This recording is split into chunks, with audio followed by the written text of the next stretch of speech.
Yes, I have started recording, just in case. Did I abandon you? You thought you were abandoned? I really thought so. I thought that was it. I was about to dip out.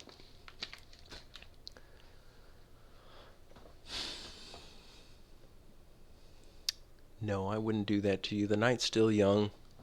9/11, we got time to talk about things with guys. David said he'll be right here. He said he wants to talk about modesty Okay. and some objections to the veil. Very well. Alright, let me go through all my new things I'll be sharing in our big veil video. We've got a lot. I have so many random quotes, Nolan. Just like, here, like look at all these random quotes. Like here's one from Cyril. Here's in the lounge. Cyril talks about the veil. He says, "For falling into sin, we have wrapped the shame of it like a veil about the face of our soul." And he says, God loosens us from our former evils and, as it were, removes the veil of shame. So he's using all the same terminology, veil of shame. This is talking about shamefacedness. It's directly Yeah. correlated to the face.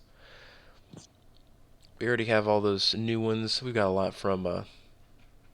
Oh, look, here's another one from Jerome. I didn't include this in the last big video, but here's one from Jerome. So he wrote a letter to a woman about how to raise her daughter to be pure while she remains a virgin. This girl, her daughter is named Paula. He says, "Let her imitate the retirement of Mary, whom Gabriel found alone in her chamber, and who was frightened, it would appear, by seeing a man there. Let the child emulate her, of whom it is written that the king's daughter is all glorious within," meaning within her house. "Wounded with love's arrow, let her say to her beloved, the king has brought me into his chambers. At no time let her go abroad, lest the watchmen find her that go about the city, and lest they smite and wound her, and take away from her the veil of her chastity, and leave her naked in her blood. Nay, rather, when one knocks at her door, let her say, I am a wall, and my breasts like towers. I have washed my feet. How shall I defile them?" I found this random That's quote really good. also from. What are you guys reading? Oh, I'm just reading random stuff here. I'll share my screen. Actually, I'm posting it. I I missed need the to call, save man. this I from feel like Jerome. people over there. How are you all tonight? Hey, John, we're doing well. Not having like an official call right now, but just me and Nolan. And David's about to join. We're going to talk about female modesty. Oh, we didn't have to call yet? I thought I missed the call, man, because I kind of slept through everything. It's okay, Maurice. Nolan, here's another one from a Roman historian. This guy's not even a Christian. He's a soldier.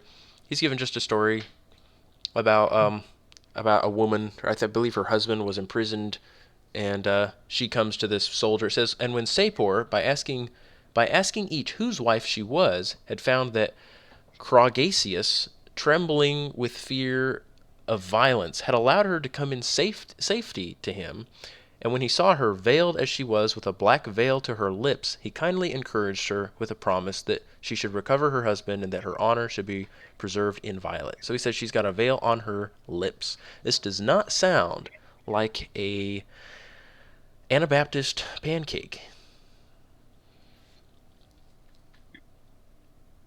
Also, I noticed that in Epiphanius's version of 1 Corinthians 11, he also reads it just like Irenaeus, that it says a woman ought to have a veil on her head because of the angels. Not that she must have authority on her head, but a veil on her head. Same as Irenaeus's. I'm just going through. They all have it that way. A lot of them sure do. Did I tell you about this great quote from Gregory? After Gregory of Nazianzus' sister died, she was married, and she was not old yet. She was still in her prime. She had kids. Maybe she was in like 30s or maybe early 40s, but it sounds like she was in her 30s. But she has kids, and in case Nolan, because you know how stubborn people are. In Tertullian's day, you would show them quotes about women needing to veil their heads, and they would say, well, that's not for virgins, that's only for women, because Paul says a woman ought to veil her head, and they said, therefore, virgins don't need to veil. And then Tertullian has to write an entire book saying, guys, of course virgins are included in this. It says because the angels, what do you think, already married women, are more likely to be objects of lust than unmarried women. That's just crazy. Exactly. And he brings up the excellent argument. He's like, so what? The angels that descended down to earth, they were only attracted to the women that were already married. And he says, are virgins incapable of excelling married women in beauty? That's a very good question. But then, Nolan, of course, you're going to get crazy people going on the opposite side. Other people will say, well, it's only the virgins that must be male or veiled, not married women. So here's Gregory of Nazianzus writing in the 300s, and he's an example of how even the married women were all veiled. So he's talking about his righteous sister. She died suddenly, and he's about to tell you how she died. She died of a horrible accident. But I'll just read the red parts. So at her funeral, he's talking about what a great woman his sister was, what a good wife and a good mother she was. He says, in modesty, she so greatly excelled and so far surpassed those of her own day, to say nothing of those of old time, who have been illustrious for modesty. So he says that in regard to the two divisions of the life of all, that is the married and the unmarried state, the latter being higher and the more divine, though more difficult and dangerous, while the former is more humble and more safe, she was able to avoid the disadvantages of each, and to select and combine all that is best in both, presenting herself as long as she lived as an example to her offspring of all that was good, and when summoned hence, leaving her will behind her as a silent exhortation to her house. And he says, who was more deserving of renown, and yet who avoided it so much and made herself inaccessible to the eyes of man? Listen, you woman addicted to ease and display, who despise the veil of shamefastness. Now, I don't know if this is a typo where he says shamefastness. Usually they say shamefacedness. But Most anyway, likely. But anyway, shamefastness would just mean you hold that shamefaced face, you hold it fast, I suppose. Look up if it's a real word, Luke. It is for sure. It is. But anyway, he says he made herself inaccessible to the eyes of man, and that she was not addicted to ease and display like other women, but who these other women, they despised the veil, but she did not. This is not a prayer veil. This is about being inaccessible to the eyes of man. It's so obvious, but these people are so stubborn. And as you know, Nolan, this quote was not in the veil video. He says, but though she was aware of the many and various external ornaments of women, yet none of them was more precious to her than her own character and the brilliancy stored up within. One red tint was dear to her. So he says she didn't like the red makeup. He says, no, this other red tint was dear to her, the blush of modesty. And one white one, the sign of temperance. But pigments and pencilings and living pictures and flowing lines of beauty she left to women of the stage and of the streets, and to all who think it a shame and a reproach to be ashamed. Again, talking about being shamefaced, which just means you don't show your face. He says, what more prudent than her silence? Having mentioned silence, I will proceed to that which was most characteristic of her, most becoming to women, and most serviceable to these times. Who had a fuller understanding of the things of God, both from the divine oracles and from her own understanding, but who was less ready to speak, confining herself within the due limits of women. So he says she was very wise, but she still didn't speak. So what happened was, Nolan, she was in an accident where her mules got out of hand. It says, you know how her maddened mules ran away with her carriage and unfortunately overturned it, how horribly she was dragged along, how seriously injured, to the scandal of unbelievers at the permission of such accidents to the righteous. So apparently the unbelievers were saying, well, if she was so righteous, how could this horrible thing happen to her?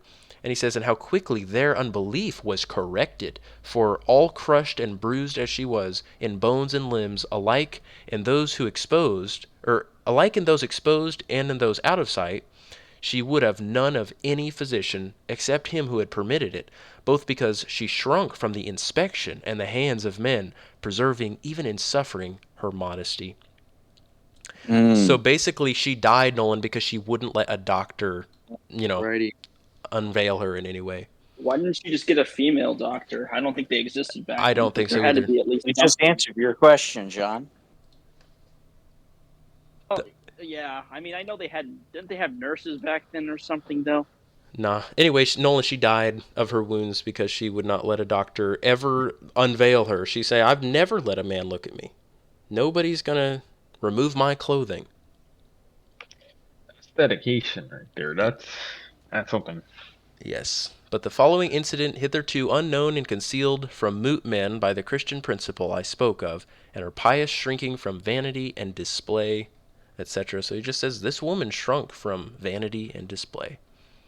His sister was named Georgonia, or Gorgonia. Tertullian has a quote about that, I remember. Yep. You remember that? Yeah, about, doctors, and that you wouldn't even want somebody else to look at you if you're injured. Yeah. I mean, I don't think it's necessarily a sin, but it sure shows the height of modesty. He says that she surpassed those of her own day.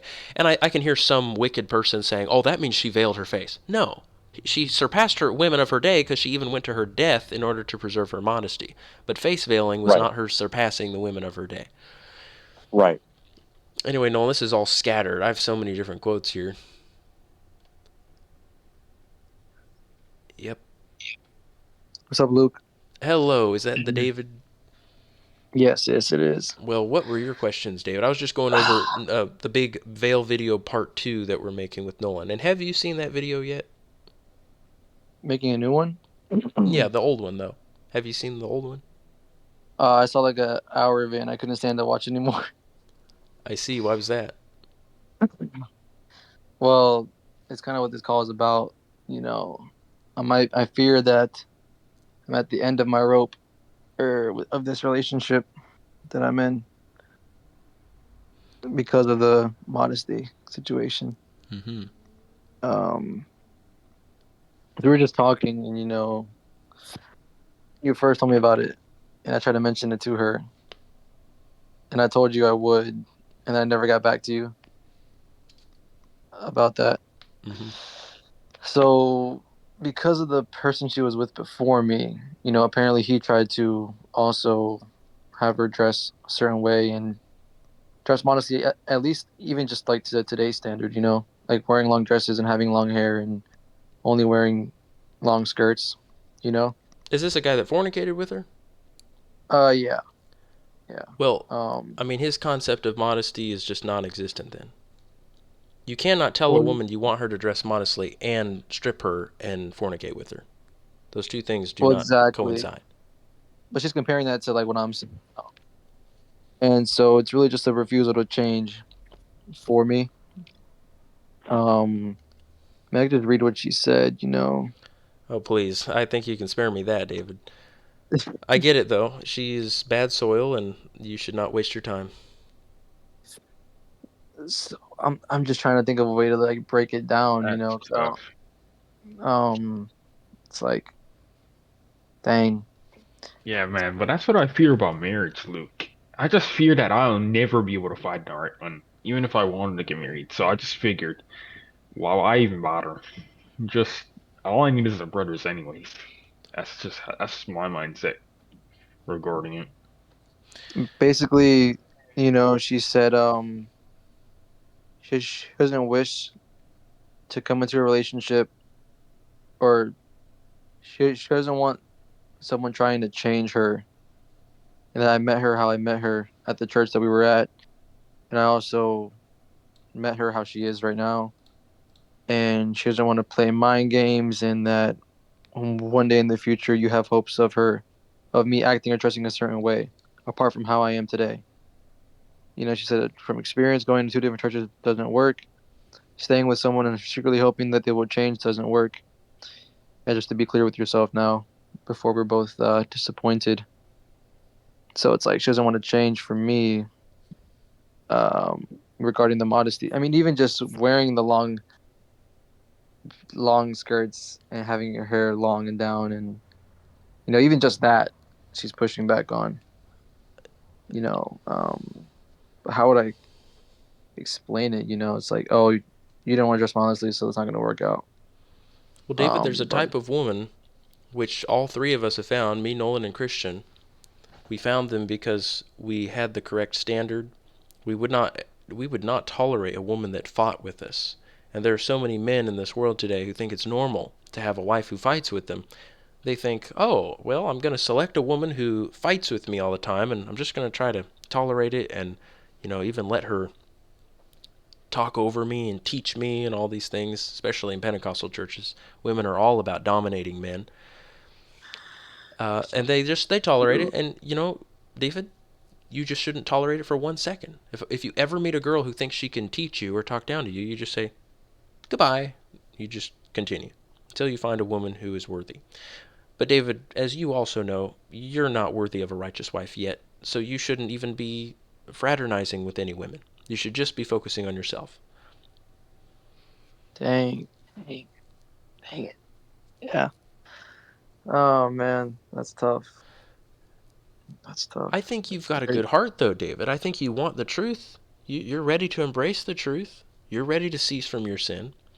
But you can't expect to convert somebody else before you're firmly established in the faith. You're not capable of doing that. But if you do find someone who's interested, you're welcome to help them, and we will help them, and our sisters will help that woman. If you meet a woman who's genuinely interested in learning and in submitting to God, and whose submission is to God, not to you, but just to God, and that if she is submitted to God like that, then she will submit to a husband. But it needs to be entirely about God. It can't be like, oh, please do this for me, because that's not the foundation of a marriage. She needs to be doing it because she loves God. That even if you were a despicable man, even if you had nothing to do with Christianity, she would still be convicted. She would be firm in the faith, even if you fell away. Yeah. And those women do exist, David. They do exist. I believe that about all three of our wives, that they would stay firm in the faith even if we fell away. And they've even told that to us. They've independently told us that. And we can see it in their lifestyle. We can see that they're not just saying it, they live it. Dang. I mean, people don't want to change their whole life. I mean, I guess, it's when you're in that Pentecostal, you're heavy into it. I mean, even for me, it hurts.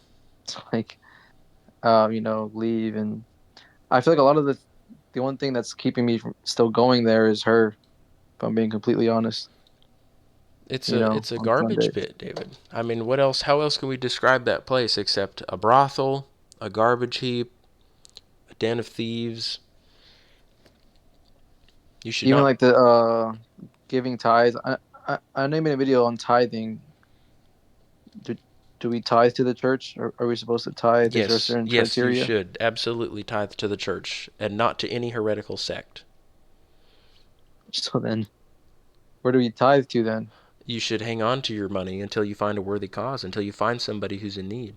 And none of us are in need, so I'm not saying to give it to any of us. But if one of us was needy, and one of us was not privately able to take care of it himself without telling anybody, which would be a noble thing to do, then he tells his brothers and says, guys, I think I might need some help. We need to assist somebody. They're truly in need. Let's all chip in. And he'll let them know exactly how much money they need. People will contribute. That's how the church would do it.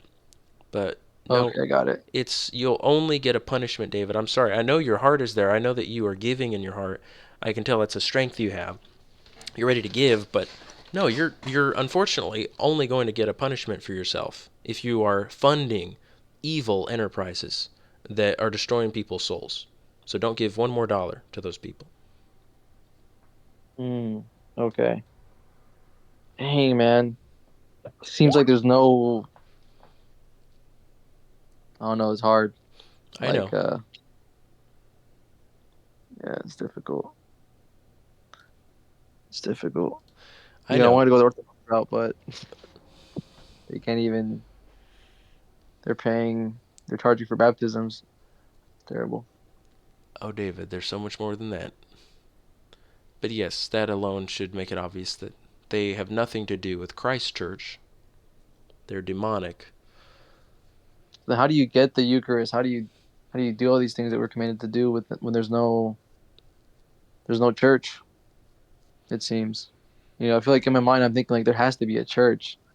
If you find it, let us know. We'll go to it. But the church is in us. The kingdom of God is within you, as the scripture says. So who would present the Eucharist and who would minister it? The laity. We're all priests. All Christians are priests. And the early church fathers and the post-Nicene church fathers say the same thing, that the laity can offer the Eucharist. Oh, really? I did not know that. Well, you should start watching our calls. You got to show up for those, David. Yeah. But do you want to Oh see the man. quotes? I can show it to you. The quotes on modesty, that would be good, Oh, so I can okay. kind of explain things better. Is it Well, really? but Because they say David, it's like a cultural thing. They say Paul was bringing order to Paul was bringing order to a disordered church, and it's like a metaphor for like covering of a husband. I've heard many different interpretations of it that kind of makes sense, but it's like, is it is it is true? it how Is it the should, question. You, yeah, is it how it should be now? there are many clever arguments that people can make in Scripture, and a clever argument that sounds logical and makes sense is not necessarily true. Something can make sense, but that doesn't mean it's a fact. And when Paul used the word that he used for veil, katacalypto, it already had a meaning that had been established for 2,000 years. The Greeks had been using those words, katacalypto, and variations of it, which just means to hide somebody from top to bottom. It's oftentimes translated as cover down, so from head to toe. That's what it means, cover, completely cover. He says the woman should be covered. And there was already But 2,000 years of precedent of women covering themselves completely when they went out in public.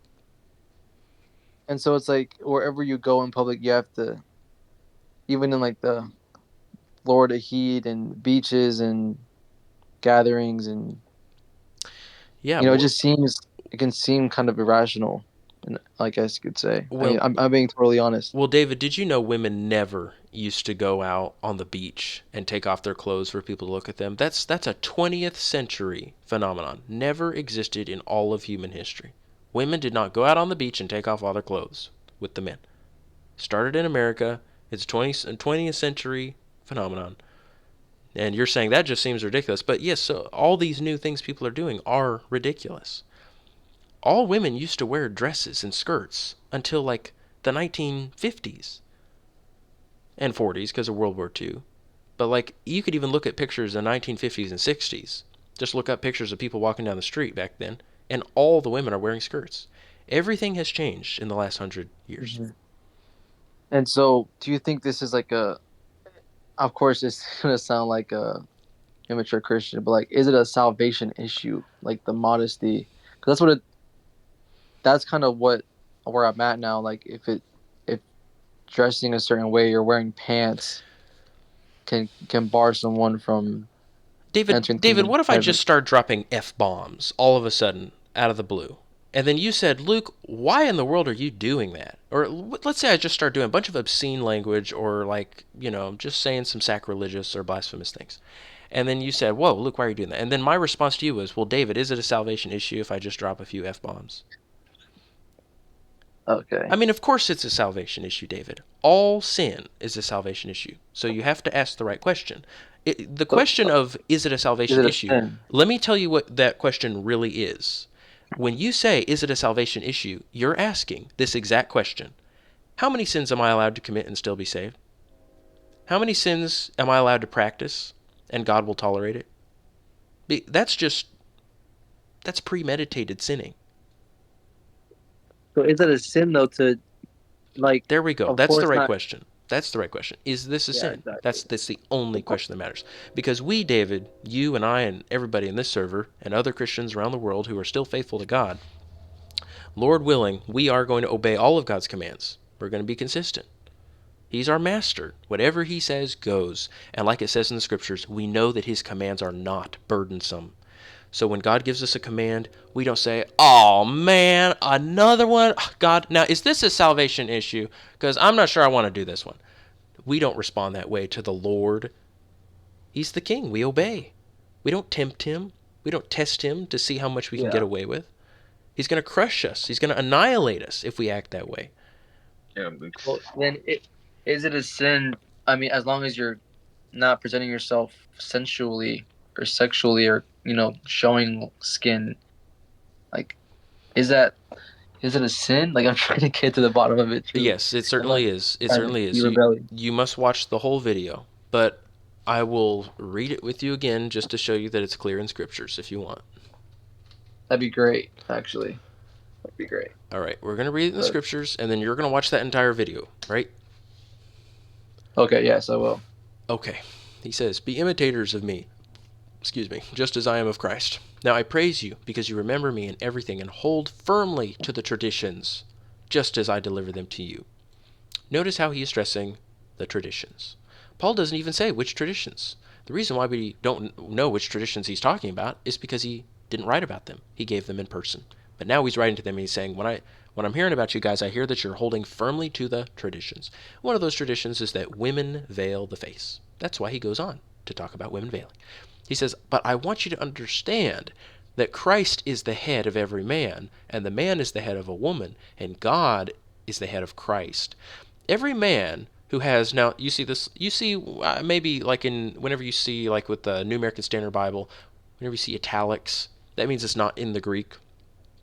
He says every man who has something on his head. Oh, that's not what it says in Greek. In the Greek it says if a man has a covered head, like a woman. Every man who has a covered head while praying or prophesying disgraces his head. Nowadays, David, they're all confused. They think if a leaf falls on your head while you're walking outside, you've disgraced your head. That is not what Paul is saying. He's saying if you are covering your head like a woman, you disgrace your head. And we know that this was a practice of men covering the head when they did sacrifices. This is a Roman practice. I used to resist this. Maybe this is even surprising to Nolan that this is actually true. But Nolan, I looked into it. You know that there's there is Nolan the. left for a minute. Oh, he left. Is he gone? Yeah. Okay. Well, I'll just show you guys. I'll give you two examples. I found these two recently, but first I'll just read you this, guys. So there's a story about where this practice came from of men in Rome, Roman men covering their heads when they're praying or making sacrifices. So I'll read this here. Okay, so this guy is offering a sacrifice. This is a story on the origin of the Roman people. This is a historical book, and we don't know who wrote it, but it's called On the Origin of the Roman People. This is chapter 12. Very ancient book. In fact, what year was this written? Certainly they have a date on it. But it is ancient. Here, let me look it up. On the Origin. About what date was it written? I want to say it's like 1st or 2nd century AD. Very close to the time of Jesus. Somebody going over the history. Okay, well, in any case, this is what it says in this book. It says this, but in fact, Domitius says that it was not circles of wheat, as was said above, but celery, of which there was a great abundance in the area, used in place of tables for the purpose of taking up food that was spread out underneath. They ate this itself when the other edible things had been consumed, and they understood immediately afterwards that it was those tables that had been foretold that they would eat. So these guys are about to offer this sacrifice. I know it sounds kind of weird, but stay with me. He says, when, meanwhile, the sow, that means the pig, had been sprinkled with meal, and they were finishing the sacrifice on the shore. So these guys are offering a sacrifice on the shoreline. They can look out at the ocean. It is reported that the Argive fleet, which Ulysses was on, turned towards them. So he's looking out at the sea, and this Roman who's offering the sacrifice, he sees the fleet coming toward them. And although he was afraid that he would be recognized by the enemy and be placed in danger, and he was also thinking that interrupting holy business was a terrible evil, he covered his head with a veil and completed the rites with the full ceremony. So from then on, that manner of sacrificing was handed down, as Marcus Octavius writes in his first book. So guys, he covered his head with a veil, meaning he disguised himself. He didn't want them to see who he was when he saw the fleet approaching, passing by. This is a disguise. This is not just a symbolic little thing that you plop on the top of the head. He's disguising himself. And men used to do this. Here's Lactantius, one of the church fathers. He says, "Nor is it any piety to be often seen with veiled head to turn to a stone and approach every altar and fall prostrate on the ground and spread the hands before the shrines of the gods and sprinkle the altars with much blood of beasts and to offer vow after vow." So he's saying men would vow their heads when they were at their altars. Here's Cyprian again. He says, "That religious voice has named the name of Christ, in whom it is once confessed that it believed. Those illustrious hands, which had only been accustomed to divine works, have resisted the sacrilegious sacrifices.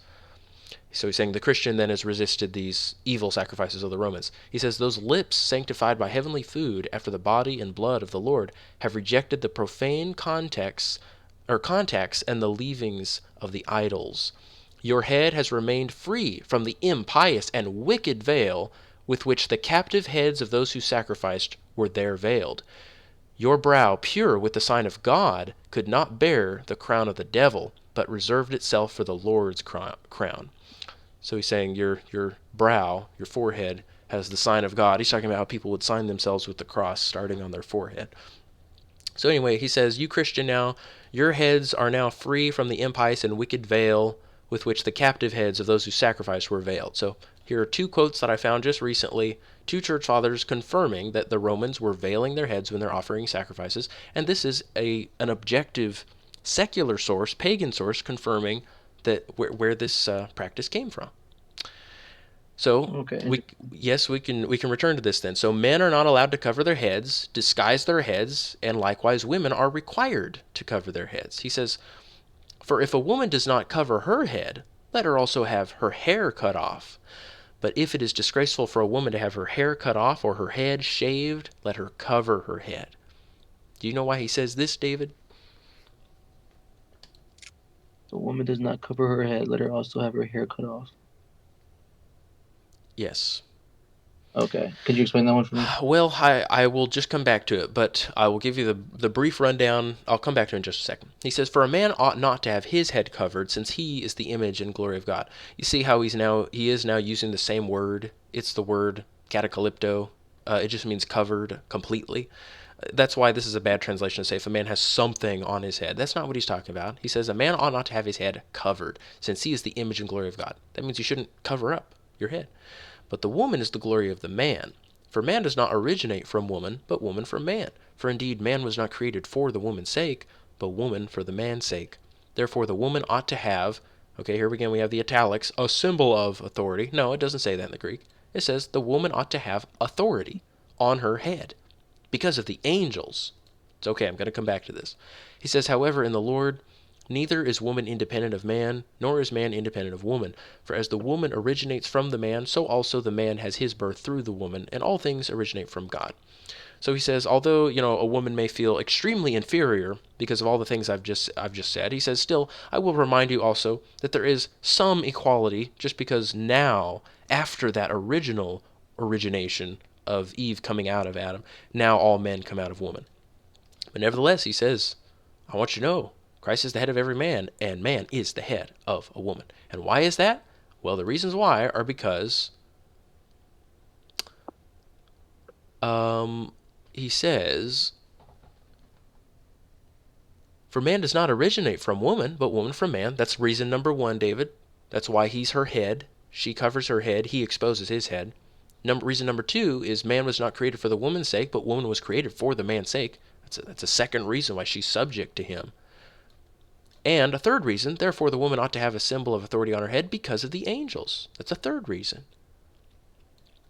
And the church fathers explain what because of the angels means. It just is referring to the event of the angels coming down in Genesis 6 and mating with women, taking on physical human bodies and being tempted to lust after the women. Do you know about that story, David? Yeah, I do. So he's saying, women, you need to remember this event. The angels of heaven sinned because of the beauty of women. Even these holy, pure, angelic beings were weakened and fell into the worst sins and received eternal damnation because the women were not dressing modestly. It says, so I want you to have authority on your head. And we know what authority on her head means. The man is the head of the woman. The man is her authority. So the woman then does not show her own face. She says, my husband is the representative of the family, not me. I don't show my head. And this corresponds to the analogy of Christ being our head, that when we go out in public and we go around acting as we do, we don't represent ourselves, we represent Christ. We're only representing him. We're duplicating him. We're his ambassadors. When people meet us, they're just supposed to meet Christ. They're supposed to think they're meeting Jesus because we act so much like him. We let our own identity go. We don't care about our own identity anymore. It doesn't matter to us. Only Christ in us is what matters. So the woman has a symbol of this. and that she never shows her face. She says, my husband is the speaker of the family. Christ is the speaker, not me.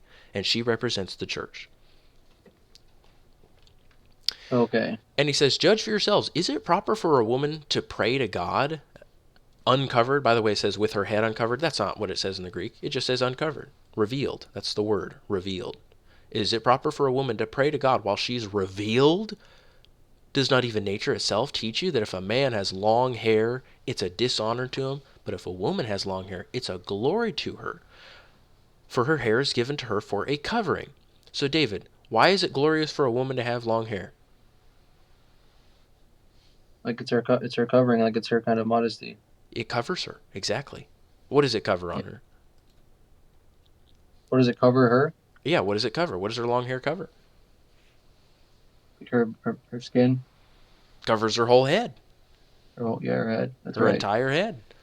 And when we made the video, we pointed that out. We pointed out that if a woman lets her hair down, if she doesn't like pull it out of her eyes, it naturally covers the head. You realize women who have long hair, they're like always trying to get it out of their eyes. That's why a lot of women, they'll do bangs. You know what bangs are? It's where you cut the part on the forehead. But hair naturally falls in the eyes. That's what it does if you don't pull it out of the eyes. Oh, interesting. So it's a natural veil. That's what he means when he says, here, I'll go back to it. Does not even nature itself teach you? If a man has long hair, it's a dishonor to him. Well, that's because he's veiling his head. But a woman has long hair, for her hair is given to her for a covering. It's a natural veil. Even if she has no fabric cloth veil, she always has a veil with her because she can let her hair down and her whole head is covered. It's a natural veil. That's why he says, for if a woman does not cover her head, meaning if a woman doesn't want to veil her head, then let her also have her hair cut off. He says, you miss the point of having long hair. If you don't want to have the veil and cover your head, then you might as well not even have long hair, because the whole purpose of long hair is to cover the head. He says, but if it's disgraceful for a woman to have her hair cut off or shaved, let her cover her head. Now, David, have you ever heard the view that the long hair is the veil, and as long as a woman has long hair, she doesn't need to wear any external veil? No, I've just heard. No, I haven't heard that one before. Okay, Actually, well then I won't even bother you with it, but that's a stupid theory, and it's easily debunked, and we debunk it in the beginning of the video. It doesn't make any sense to say, oh, this is just talking about short hair versus long hair, because Paul would not have And how said... about the veiling? How about the one with just wearing like a head covering? It doesn't count either, right? David, have you heard anything I've said? How could that count if it doesn't cover her whole head? Is the face part of the head? Yeah, it is. You should watch the video. The word that Paul is using here for cover is not just any word for cover. It literally means hide, conceal. And we know that this word occurs over 300 times in the Old Testament. Wait, so could you explain or show where it says to cover the entire body? Yes, absolutely. It means hide. He says the woman ought to be hidden. But hiding everything? Yes, this is how it was in ancient times. Women covered everything. And that's how it should be now, you think? Or do you think that that's how... No, you don't have to do it now. We can disobey God's commands if enough time goes by. The expiration date on God's commands, I think it's like 300 years, if I remember correctly. And then you can disregard them. Oh, okay. But the whole body, though. Yeah, like everybody did. Yes, Ray, like you were asking something. It's not computing for me. I don't know if this question's already been answered, but we know women were veiling for many years. Yes. So why is it that in some ancient paintings we see that the woman is being painted and we're not seeing the cover? Fear not. We're going to answer that in the video. So let's look something up real quick here, guys. Ancient painting of Jesus. Okay, guys? We're going to find the most ancient paintings of Jesus. This is the most ancient one, all three of these. Hi. All right, let's see him get to it. I wonder if he'll get to it. All right, here is the most ancient one right here. This is Also, I didn't say this question in like opposition. Oh, I'm I just know, really I know. Here is one of the most ancient paintings of Jesus. Do you notice anything off about this ancient painting of Jesus found underneath a church? Is there anything missing on Jesus? I mean, aside from the He's fact missing a beard. he has no beard. Now, the scriptures explicitly say that Jesus had a beard. It says that they tore out his beard. Now, Jesus was not an effeminate man. He wasn't a girly boy. He didn't shave his beard. Here's the second oldest, around the same age. Anything missing on this picture of Jesus? This is him telling Lazarus to come out of the tomb. Again, missing a beard. Okay, there's a third one. Let's see if I can find the third one here. Oh yeah, it's him with the sheep on his shoulders. Here it is. No beard. So this is a simple illustration, guys. Before I say anything about how silly this whole question is of the pictures, I have to ask, what is the origin of the church's doctrine? Does the church consult paintings under churches to inform itself of its doctrines? Does the church say, what do we believe about baptism anyway? Somebody find a picture scribbled on some wall somewhere. You got yeah, one? but wouldn't people of the time be painting what they saw? But people were always more bold to make pictures and paintings than they were to actually do the things that they're painting. You know, the whole point of a painting is to show off some beauty of some kind. We also don't even know who are making these paintings, guys. There are like 10 different rebuttals to this question. We don't know who are making the paintings. Are the bishops making the paintings? No, we don't know. I mean, I don't think the wisest Christians are going to be concerned with making paintings. It's going to be the more foolish among them. And it's going to be some uneducated, foolish person like you see drawing, Jesus in a disgraceful fashion without a beard. So if they're going to disgrace the Lord, are they not going to disgrace themselves and show their faces in the paintings?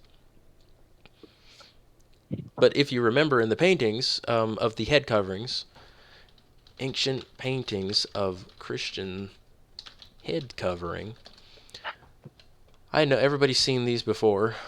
They're saying, look, here's a little carving. Look, this woman's clearly exposing her head. I mean, guys, it's an illustration here. It's like, I mean, this doesn't even look like some kind of it's just so ridiculous, guys. You can see, first of all, it's not a Mennonite head cap. It's something that's hanging down. It's from the top down, as we can see. But I mean, we don't know who made it. We don't know the year. And even if we did know who made it or what year they made it in, it doesn't matter. Because somebody making a carving on the wall doesn't define the doctrine of the church. And if that really is the choice, I mean, if that's really something that feels like a difficult decision for you to make, like either the unanimous teaching of the church, the scriptures and the church fathers for many hundreds of years, and the entire world, I have the choice between that or somebody drawing a picture on a wall. I mean, what is the obvious conclusion? If you could possibly choose the latter, you're out of your mind. So here's the first one. This is an ancient one. Here's another one. And they're saying, look, this is David Brousseau, by the way, making this. Scroll Publishing. David Brousseau saying, look, this is an Anabaptist Mennonite head cap. Well, that's not a head cap. I can't even tell that this is not covering the face. But again, it's just somebody scribbling something on the wall. That's cute. This is cute too. And this one has a face exposed. Okay. Maybe they're like those Corinthians who are exposing their faces. Maybe they need a reprimand. But it's not the teaching of the church. It's not the teaching of the scriptures. I mean, imagine responding to that. Imagine the audacity of a person. They're like, all right, so Paul in the scripture says there's some people who are not veiling themselves properly. And so, the early church is telling me I should veil myself properly. But guys, guess what? I found a picture of somebody not veiling themselves properly. So I feel really tempted maybe to just go with the people not veiling themselves properly. Even though Paul says, these people need to be rebuked. I mean, yeah, a picture. You found a picture of a woman. Congratulations. This is not the origin of the church's doctrines. I mean, are we all just going to disbelieve that Christ really had a beard, even though the scriptures explicitly say it? Because we found some paintings where Jesus doesn't have a beard. They're very ancient. No, we're going to say those are foolish men. That's right. Right. Dang. Guys, we know that the Romans, in all their writings, they stress the veiling of women. They do, for hundreds of years prior to Christ and hundreds of years after Christ. And yet we also know that some Roman painters painted women, and that Roman sculptors would sculpt women, sometimes in the nude. Does that mean women just never veiled the face, just because we can find some sculptures of some nude women? No, guys. The practice of the world was the same, even if you had some people putting some sculptures out there. It doesn't refute the truth that all women were veiling the face, and we give ample evidence of that. Okay, but here, this is what you need to hear, David. Everybody does. He says, does not even nature itself teach you that if a man has long hair, it's a dishonor to him, but if a woman has long hair, it's a glory to her, for her hair is given to her for a covering. So that's the purpose of hair. And of course, the Anabaptists, they bind up their hair in rebellion, God's command, that the hair is supposed to hang down. That's why he's using the word katakalupto. It hangs down. Now listen to this part, David. But if anyone is inclined to be contentious, this is what it says in the Greek, we have not such a practice of being contentious, nor have the churches of God. What does that mean exactly? It means if you want to contend, if you want to fight and disagree about this, we don't have a practice of disagreeing about this, nor do any of the other churches. All the other churches have the same practice. Wow. All the churches were veiling, and we know that from the numerous quotes from the church fathers, which half of that video, David, consists of quotes from the church fathers saying that they all veiled the face. Okay. And the entire world veiled the face.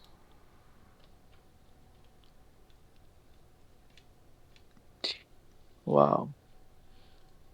Man, no one does it now besides Muslims though, and like a few Christian women.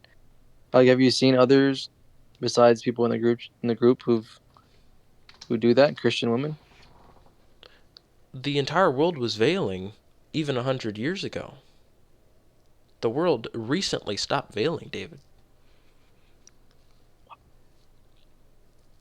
Dang. Like early 1900s, women even in Europe were still veiling the face. We found videos. We found many pictures, numerous pictures. Okay. I mean, I know it's up to God, but it's like, where do you find these women? You know, of course, it's not going to be in a Pentecostal church, most likely, but No. I don't. Well, David, it also comes down to checking, like finding out. Like you could put out the word when you are more prepared for marriage. You could put out the word. Who wants to learn about the early church and become a Christian and abandon all these horrible new practices, all these false doctrines, and find out? Just see which women will say yes, because a woman isn't already going to be in all the right doctrines. My wife wasn't already in the right doctrine. She wasn't even a Christian when I met her. Nolan's wife was not a Christian. Christian's wife was not a Christian when we met her. So you can't just Wow. expect that she's already going to be in the faith. You're going to have to teach her. But if you tell her, here are God's commands, but I have chosen some of these are not essential, some of them are, you can't expect her to take anything seriously. So I shouldn't. Well, you have to desire that she dresses modestly. You're her husband. True. Here's John Chrysostom. Look, I randomly scrolled right here. He's talking about the face veil. He says, when therefore you overturn these boundaries, see how great injuries ensue. And tell me not this, that the error is but small. For first, it is great even of itself, being as it is disobedience. Next, though it were small, it became great because of the greatness of the things whereof it is a sign. However, that it is a great matter is evident from its ministering so effectually to good order among mankind, the governor and the governed being regularly kept in their several places by it. So you are the man, Wow. You're the governor, the woman is the governed. She stays in her place. She doesn't speak. She covers her mouth. She covers her whole face. See, that's.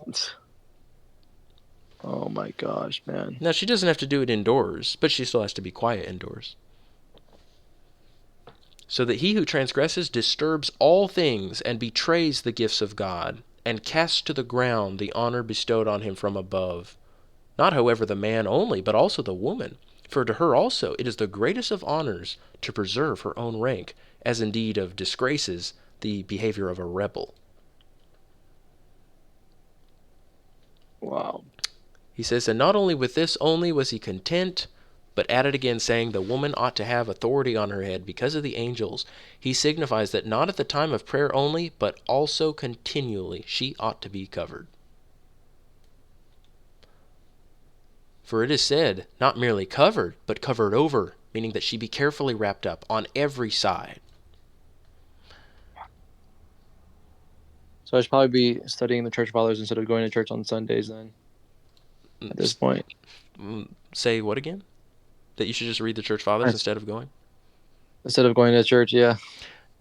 Because I'm David, not well learned. it's not the church. It's a sect. It's a heresy.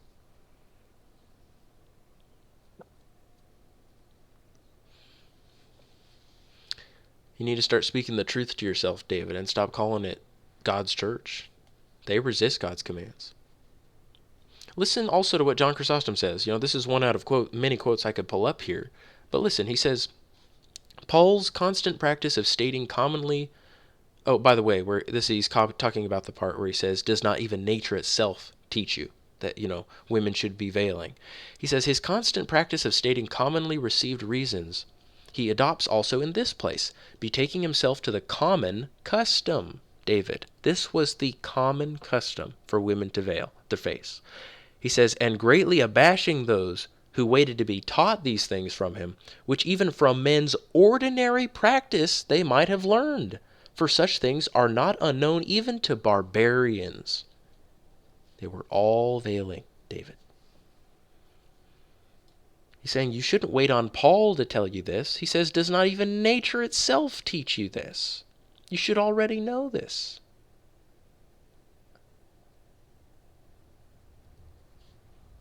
You get it?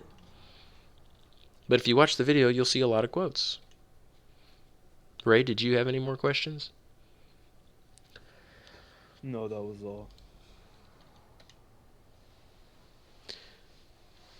Yeah.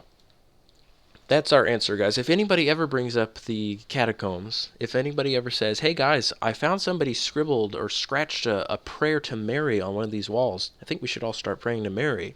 Or if somebody says, somebody said that Mary's sinless on one of these wall scratchings, you should ask him, what is the source of the doctrines of Christ? Oops, I gave it away. But is it wall scratchings?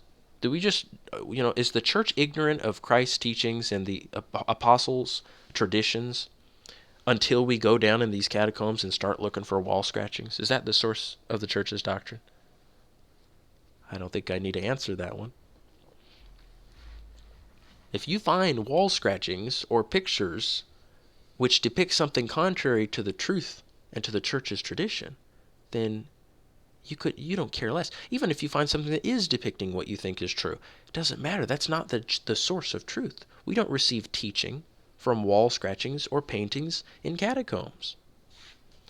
Let that suffice. Let's not speak of anything else so ridiculous as to rely on a painting to teach a Christian doctrine. But it is a choice, isn't it? It's kind of like Christ and Antichrist. Peter and Simon Magus. You do have a choice. I mean, if that really is alluring to anybody, I can't wait to hear that defense on Judgment Day. All right, God, I know that we have all the church fathers. I know we have the scriptures, Old Testament and New, depicting women veiling the face. I know we've got hundreds of years of the church teaching this. I know we've got the entire world practicing it, all the way up until recent times, like the last 150 years. But God, honestly, did you really expect me to do this when I found this painting? I even found a statue of Aphrodite in the nude. So I told my wife she could go around in the nude. I found a painting somewhere, or I found a statue.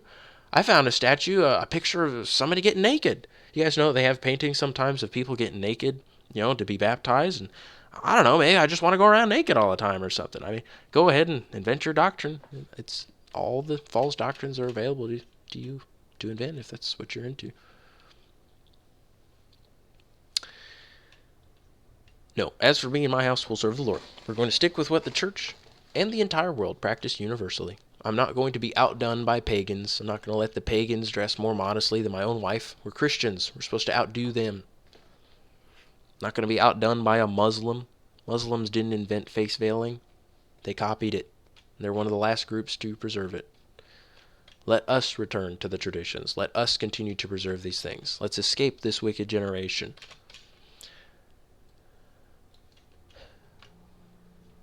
In the beginning of the video, we were reading some other examples of face veiling all around the world. Dang, I didn't know it was muted this whole time. I was gonna say one last thing I want to try is like trying to get her to join the women's Discord. I see. I think that'll seal the deal, whether or not I feel like, what do they do in there, in the women's Discord? They're the most wonderful echo chamber of women repeating righteous exhortation to each other, sharing things that they're learning. They read the church fathers together. They read the scriptures together. They also read on their own. And they come to each other and encourage each other. They act like good sisters. Is there any kind of mentoring type of relationships in there? Yes, sure there is. But you can always give her those videos that we've put on the channel, David. That's right. But David, how can you expect her to learn if you don't also learn those things that are necessary? We've put as much information out there as we can in the amount of time that's available to us to put these things together. So we've got a 2.5-hour long video on the veil. I think it gives sufficient evidence for it, but we're making a part 2. I think it's the next one we're going to make. Ray, I'm going to ask you to edit it if you've got the time. All right. David, here's a video we found recently. This is a video from 1902. This is some of the oldest footage we have. Not a lot of videos from this time period. How's the script right. coming along? I remember this video. Yes, you saw this, David? Yeah. Yeah. Well, what did you think about it? I mean, it's painfully obvious, they're doing everything to hide themselves. Yeah. Some of the women are showing themselves, but again, a lot of them are still covering the face. And we should say still covering the face, because that was the ancient practice. Women didn't expose themselves in public. And if they did, they were looked down upon. They were not seen as an honorable person that they go and expose themselves, whether it's a daughter or a wife. She didn't go out there and show herself off to other people. She covered herself. She must be in subjection. She is not in charge. The husband's the head. Luke, how's that script coming along? It's coming along just fine. I just have to organize it and probably just, touch some things up. All right. Jeez. Yeah.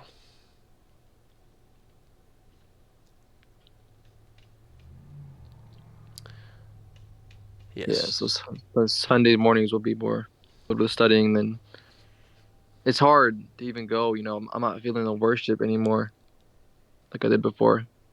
Like singing the songs in the concert type of vibe.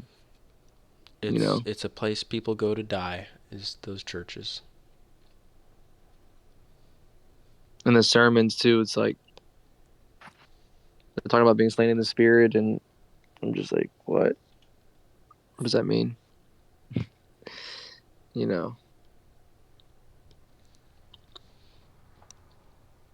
But they do have some truth in it. That's how it's been from the beginning. There's always a little bit of truth, and then a lot of lies. I wish they only taught lies. I wish that they would just make themselves so obviously evil. I hate it that the liars mix truth with the lies. Yeah. That's how it's been since the beginning of time. Since the devil tempted Jesus. Mm-hmm. Yeah. Yep. Yes. They got the Jews in the first century. We'll put Philo's quotes in there. He talks about the face veil. Philo, one of the most respected and famous of all the Jewish teachers and philosophers. He was alive at the time of Jesus. He teaches the same thing. It's a face veil.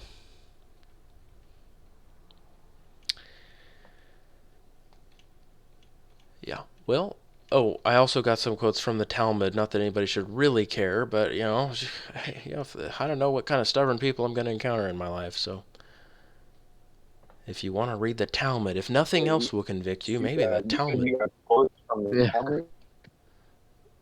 Yeah, I do. Quotes from the Talmud. It's very good. Something from a really uncomfortable. Oh, I'm sorry. You know what it is. Cutting out very badly. I'm sorry, it's cutting out. Was that Maurice? Yeah, I think so. I see. I'm not sure who was talking, but it was just kind No, of it was John. Oh, it was John? John, I think. I'm sorry, John. Wait, no, not John. What? Wait, is John here? It was Jeremiah. Oh, Jeremiah. I'm sorry. Jeremiah? I wanted to hear what you were saying, Jeremiah. It was just a little choppy. I'm probably asking my word. Yeah. Yes, Nolan has the best. Oh. Go ahead, Jeremiah. Jeremiah, you sound like a robot. Nolan has the best response to anybody that would ask, well, is this a salvation issue? You guys just have to remember, death entered the world, and mankind was cursed and remained under a curse for thousands of years. And ultimately, most of humanity received eternal damnation because Adam and Eve ate a fruit. So if anybody thinks this is a small thing, they must realize all of God's commands exist for a reason.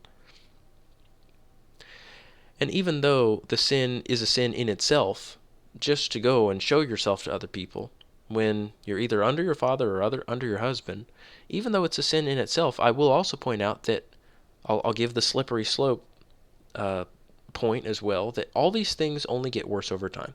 If you throw away the face veil, if you say, I'm going to show some stuff off, then eventually it leads to more and more and more until you end up in a society like ours in 2024 where women don't cover anything.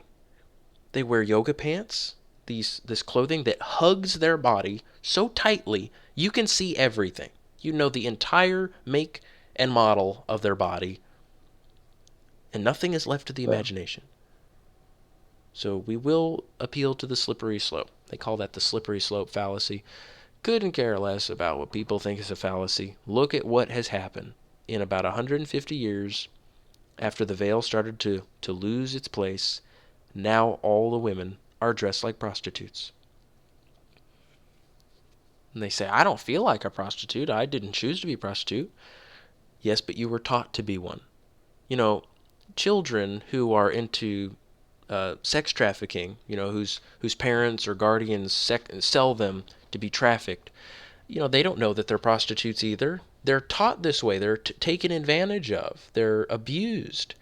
And daughters today are abused. They're taught by their parents to dress like prostitutes. They're sent to these schools, and they're given to boys in the schools by their parents. The parents say, you can do whatever you want to my daughter. And the parents don't realize what they're doing. They don't know how evil this is. But evil is evil. And some of the greatest evils that can possibly be committed are committed in ignorance. Babies are torn limb from limb by unknowing parents. They say it's just a clump of cells. They don't realize they are committing one of the worst sins you could ever commit, the murder and torture of an infant. And they will be punished as murderers, even though they're ignorant. And women who dress like prostitutes and act like prostitutes will be punished as prostitutes. Man, today at church, I was leaving, and we stopped at the front desk, where they were giving away shirts. And the lady who was giving away the shirts, she had a pink wig on. It was a black lady. She had a pink wig on, fully pink, bright pink. Her entire titties were out, popping out of her bra. I was like, oh my goodness. Wait, do you still go to this church? No, he's never going again. Right, David? I do still go. I actually helped. I helped the young adults there as well. David, you can't. I'm a leader. That's crazy, man. That's crazier than even my church. I think even common sense, you don't even need the church fathers just to tell you to not go to that church anymore. Common sense alone should tell you that. Is it one flawed person that dresses that way enough to that's what I'm thinking about it. Come again?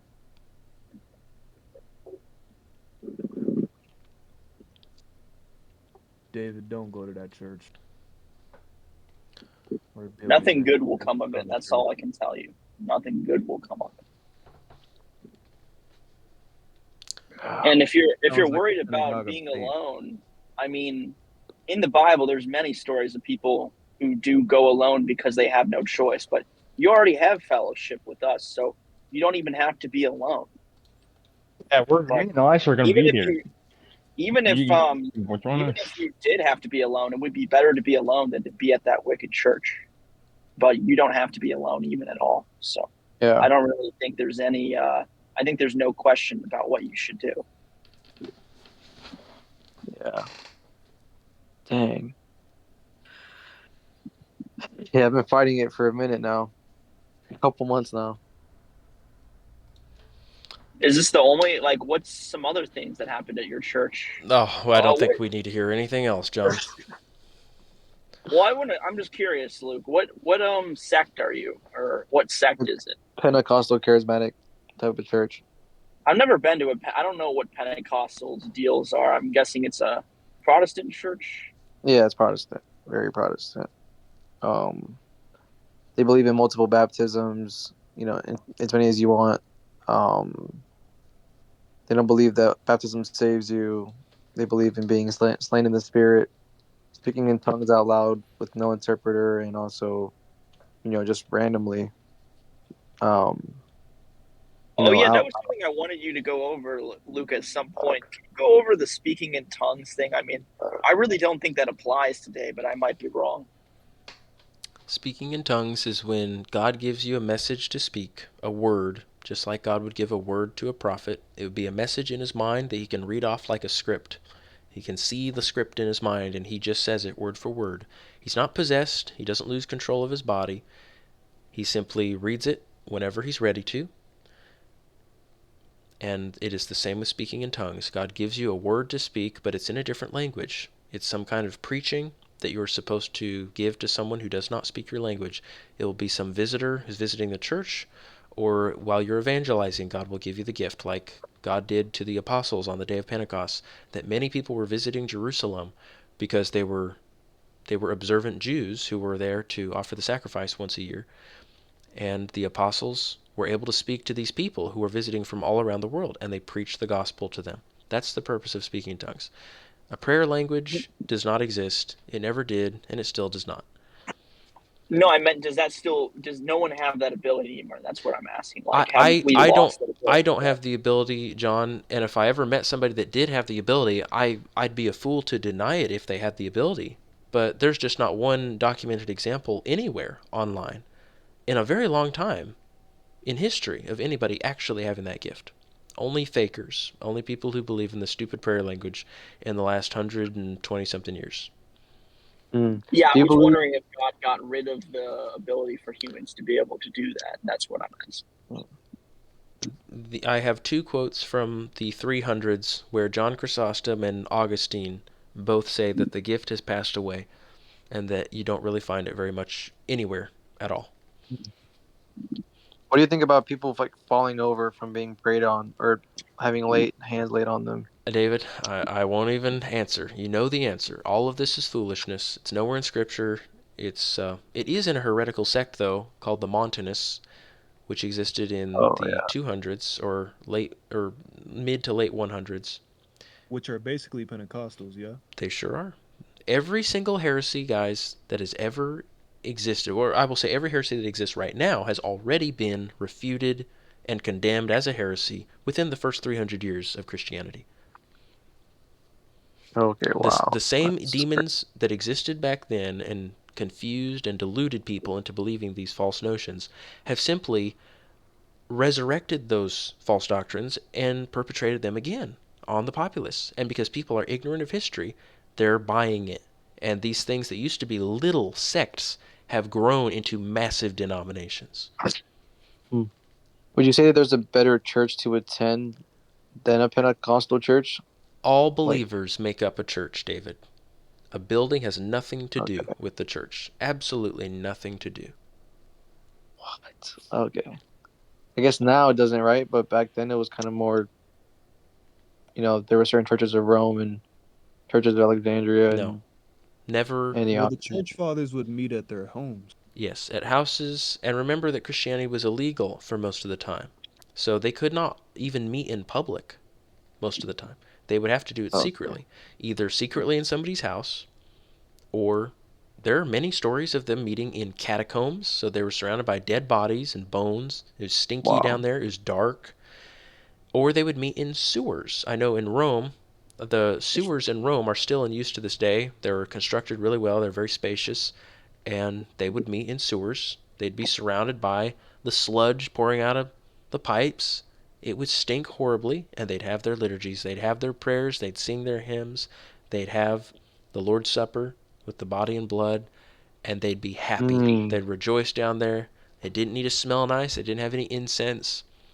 That's another thing is like worship. You know, I know to live righteously is worship, but like, what about singing songs and raising your hands to worship music Yes, and things like that? absolutely. Sing righteous songs, and don't sing any of that garbage music at the Pentecostal church. Like what though? Like what's garbage music? Would you say? The loud music that they play with all the instruments. Instruments are not evil, but just the total chaos of Pentecostal churches that I've observed and that you can observe online is just wicked. All the women, screaming and yelling and Yeah. running That, around and shaking their bodies and that happened today.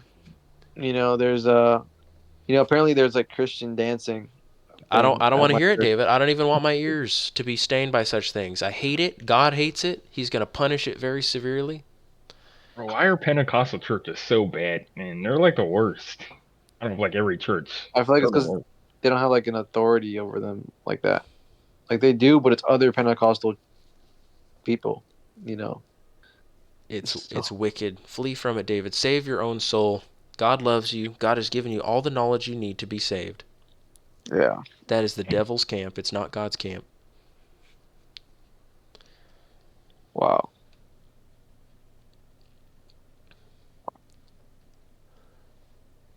Well, I know what to do now. Then, pretty obvious. So tough one because it's the first church I've ever been to, and like that actually got me to this point, or it started to get me to this point. You know, a friend at the gym invited me. That's why it's tough. Hey, Luke. Yes. I don't know if this is gonna be a complete like 180, but could we go through Sirach a little bit? You want to read some Sirach tonight, you mean? Yes, sir. Yes, it's good for us to read regularly, guys. We haven't read Sirach in a while. I don't know where we were, but why don't we read some Sirach? That's Old Testament, right? Yes. Okay. Where did it fit in the Old Testament? Proverbs. Okay. Yep. Yep. Let's read some Sirach.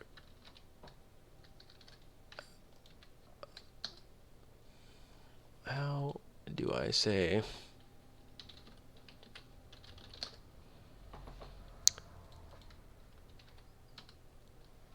Okay, here we go. What shall we read? I don't know. This chapter I've read a few times.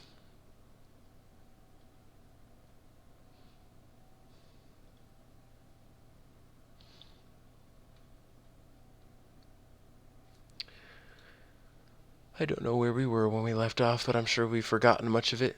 That's the sad thing about all of our reading, that if we don't read it repeatedly, we usually forget it. That's why we're in need of reminders and repeated reading and meditation, that we ought to meditate on the things we're learning.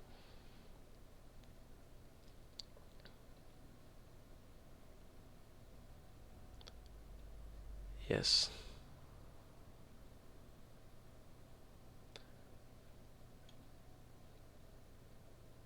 I'm looking for something that might be very fit for what we're discussing.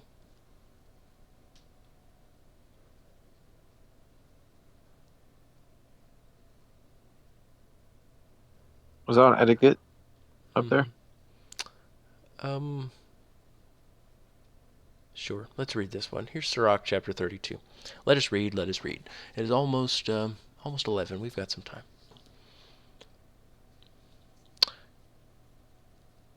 Sirach. This is the book of Jesus, the son of Sirach, and his grandson is translating this into Greek so that we can read it. The writings of his wise grandfather, who, very fittingly, he's actually named Jesus. That's why the Jews don't like this book anymore, because they hate Christ. Oh, wow. Sirach says, "If they make you master of the feast, do not exalt yourself. Be among them as one of them. Take good care of them, and then be seated. When you have fulfilled your duties, take your place. Then you may be merry on their account and receive a wreath for your excellent leadership." A wreath means a crown. So he's just saying, even if you're the guy in charge, make sure that you are humble. Then you'll be exalted. He says, "Speak, you who are older, for it is fitting that you should, but with accurate knowledge, and do not interrupt the music." He's still talking about the banquet. Where there is entertainment, do not pour out talk. Do not display your cleverness out of season. A ruby seal in a setting of gold is a concert of music at a banquet of wine. A seal of emerald in a rich setting of gold is the melody of music with good wine. You can see, guys, that Christianity does not condemn the drinking of wine. But we are so modest in our celebrations. Maybe this is very, very fitting to even talk about this with you, David. But in the early church, they were just so modest. This isn't talking about the early church. This is talking about the Old Testament times. But all the loudness and wildness, and especially women at a banquet acting immodest, is such a shameful thing. Women should take their meals separately, not be exposing themselves, and that's how it always was. Women did not expose themselves at a banquet. Wow. Clement of Alexandria speaks a lot about that in his book, The Instructor. You guys should all read Clement of Alexandria talking about how Christians eat together and, how we spend time together, and that women don't go exposing themselves when they drink. They don't throw their head back and show everybody their neck or anything like that. He says a lot. Okay, but he continues. This is Sirach. He says, "Speak, young man, if there is need of you, but no more than twice, and only if asked.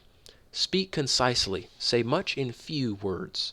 Be as one who knows and yet holds his tongue. Among the great, do not act as their equal, and when another is speaking, do not babble. Lightning speeds before the thunder, and approval precedes a modest man. Leave in good time, and do not be the last. Go home quickly, and do not linger. Amuse yourself there, and do what you have in mind, but do not sin through proud speech. And for these things, bless him who made you and satisfies you with his good gifts." So he says, be thankful to God. If you got to go to somebody's banquet, if somebody invited you to a banquet, thank God. Bless him for the gifts. By the way, guys, this definition of modest, people today think that the word modesty only means how you dress. But the actual definition of modest just means that you don't seek attention and you don't seek compliments. You're somebody who is happy if nobody notices them and if nobody notices all their great qualities, but they are humble and they're reserved. That's the true definition of modesty. So for a woman to be modest, it means that she's not showing out, or she's not showing off her beauty. Instead, she doesn't seek compliments from men. If she does want a compliment, she wants it from God, and she knows God will never compliment her for her looks. God compliments her for her spiritual qualities, for her virtues.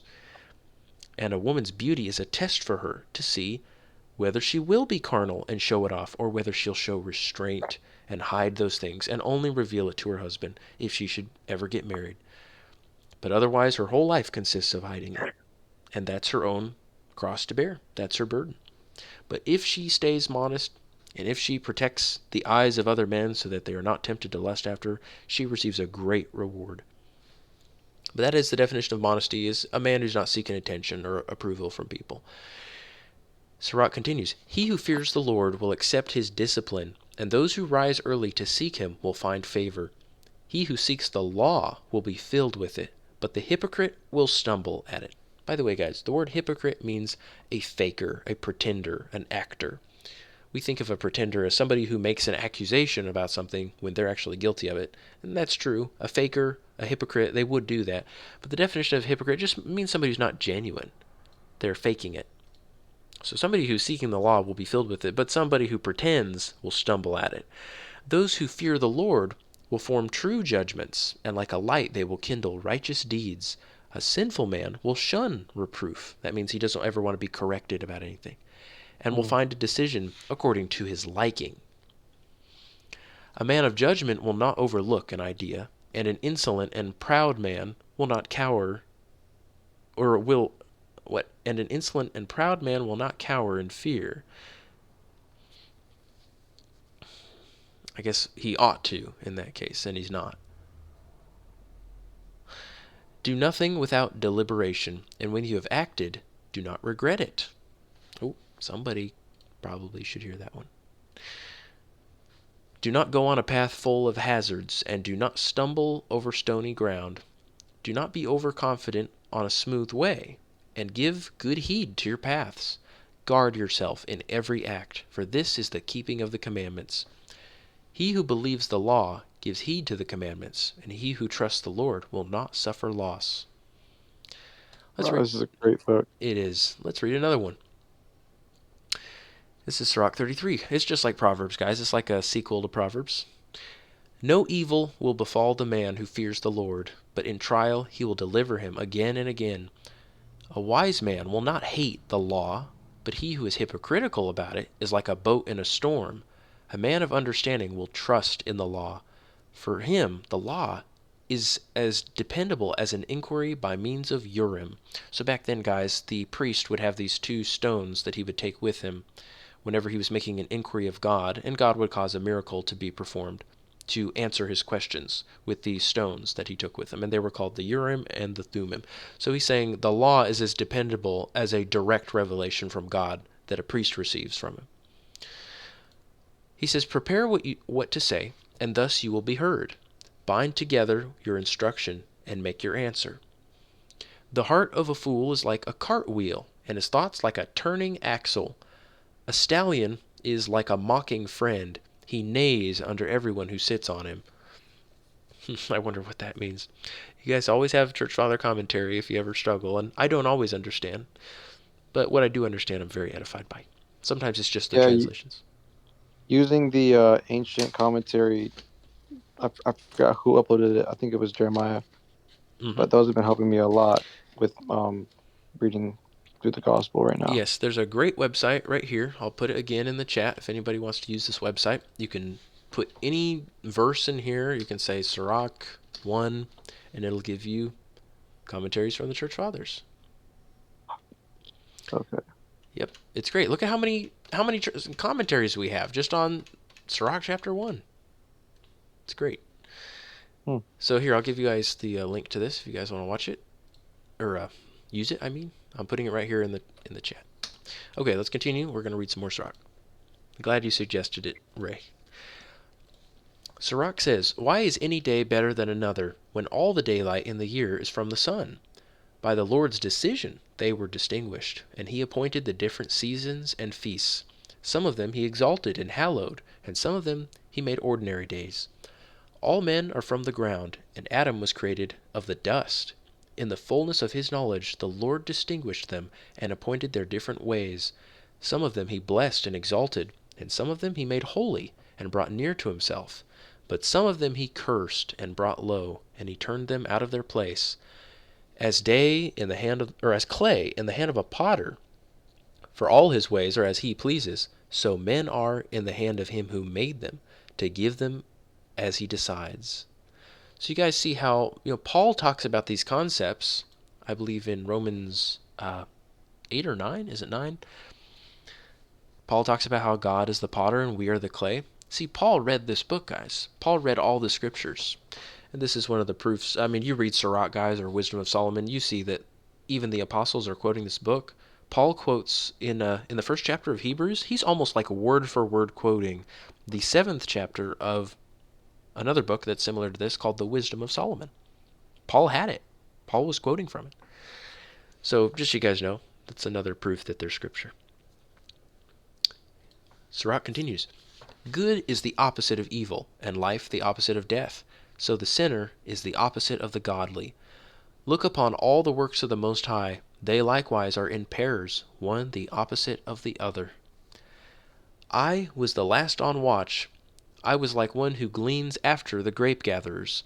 By the blessing of the Lord I excelled, and like a grape gatherer I filled my winepress. Consider that I have not labored for myself alone, but for all who seek instruction. Hear me, you who are great among the people, and you leaders of the congregation, hearken. So he's saying, listen, I was last on watch. He says, many other wise people have gone before me and done all the gathering, and I'm like one who gleans after everybody's gathered all the grapes. And guys, that applies to us too. If any of us has any wisdom that God has given him, we've received it from studying so many people who came before us, who were wise before us, who answered all these questions before us. And we're just catching up to their wisdom. None of us will ever surpass those early men in their wisdom. We're just catching up. So Sirach is saying, I credit all the people, all the wise men who lived before me for my own wisdom. And that's a very humble position to take. But he says, consider I've not labored for myself alone, but for all who seek instruction. You guys realize this man, a real human being who lived over 2,000 years ago, this man is still getting credit from God for writing this book, for sitting down deciding, I want to share some of the things I've learned, and I want to teach the spiritual lessons God has taught me. I'm going to leave it in a book. And then his grandson, who also is going to get a huge reward on Judgment Day, he translated it and preserved his grandfather's book, and now we have it, guys, because of real human beings who lived before us and preserve these things. I know we've talked about it before, but I'll still remind you again. Guys, the apostles are still receiving the benefit, the reward of the preaching that they did 2,000 years ago. They are still being credited by God for saving souls as we read their writings. And the same goes for the church fathers, those other bishops who left behind their writings to help us. I mean, imagine that, guys. Imagine if you got there on Judgment Day and somebody informed you, yeah, people who lived hundreds of years after you were still being saved because of you, because you left such a mark on humanity. You had such an impact in history. And you guys should hope for that. You know, at least a few people. Hope to impact some people in your life. But guys, if you do get married and have a righteous generation, then that's a wonderful thing to have on Judgment Day, that you had a righteous lineage of children. Maybe they won't all be saved, but a righteous lineage is a wonderful thing to have on Judgment Day. And that's why you choose a good wife, guys, because if you choose an unrighteous spouse, it goes for the sisters too. If you choose an unrighteous husband, your children are in great danger. And it's still possible for them to be saved. And you can work on your spouse. If you're already married, you can work on your spouse and pray for them and labor over them to try to help them see the truth. But man, it is such a dangerous thing to be in a relationship like that, because the children's souls are in great jeopardy by not having parents who are unified. Wow. See, that's the main thing that caused this whole thing to happen between me and my current girlfriend, is like the children. I'm like, my daughter is not going to be dressing like however she wants to, you know. She No. took offense to that a little bit. Well, kick her to the curb, David. I'm going to be blunt with you. She was never meant to be your wife. She's just a random woman, a product of the world. Don't labor over a tree that's already bearing such horrible fruit. If you want to win somebody to the faith, you know, give them that chance. Extend the hand of help and say, hey, do you want to learn about this? And if they show interest, then do what Jesus said. Give to him who asks. If somebody knocks, the door will be open. If they're not knocking, door's not going to be open. Move on to the next person. Yeah. Don't throw your pearls before swine. It's a command. Don't do it. Okay. All right. And don't be a swine yourself. Be somebody who's worthy of God's teachings. Don't be somebody who resists them or who seeks excuses or ways to escape God's commands. Remember what it said in the last one we just read? What did it say in the last one we just read? That to be deliberate. Yes. Also not regret the action you take. Yes. Yeah, he just talks about the man who accepts discipline from God, and that he seeks the law to be filled by it. The hypocrite always stumbles at God's commands. And, you know, we don't want to be those people who shun reproof. A sinful man shuns reproof. He's saying, Oh man, God's laws are really difficult. I always refer to that scripture. It says his commands are not burdensome. Mm. And if you have the mind of Christ, then you agree with that. You say, I've learned God's commands, and I have learned they are not burdensome. They are wonderful. God's commands give so much order and peace to this life. If everybody just followed God's commands, we'd have the most wonderful society. We'd have a wonderful community. We have great friendships, great marriages, great relationships with our kids. Yes. Wow. This is the love of God, that we keep his commandments. That's talking about our love for God. That we keep his commandments, and his commands are not burdensome.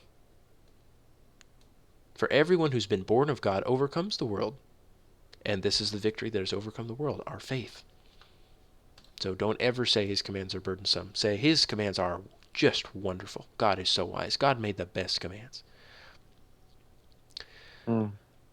Okay, well, Sirach continues. He says, to son or wife, to brother or friend, do not give power over yourself as long as you live, and do not give your property to another, lest you change your mind and must ask for it. While you're still alive and have breath in you, do not let anyone take your place, for it is better that your children should ask from you than that you should look to the hand of your sons. Excel in all that you do. Bring no stain upon your honor. At the time when you end the days of your life, in the hour of death, distribute your inheritance. So that's very wise to say, don't be in somebody else's power, whether it's your brother or friend or your son or your wife. Don't put yourself under their power. Instead, distribute the inheritance when you're close to death. But it's not a wise thing to be dependent on somebody else or to give those things out too early. He says it's a good thing for your son to actually still have to ask things. It's better for your children to have to ask things from you, because they learn humility, they learn subjection to you, that they get rewarded. But people tend to give their children everything they want before the proper time and before the children have earned it.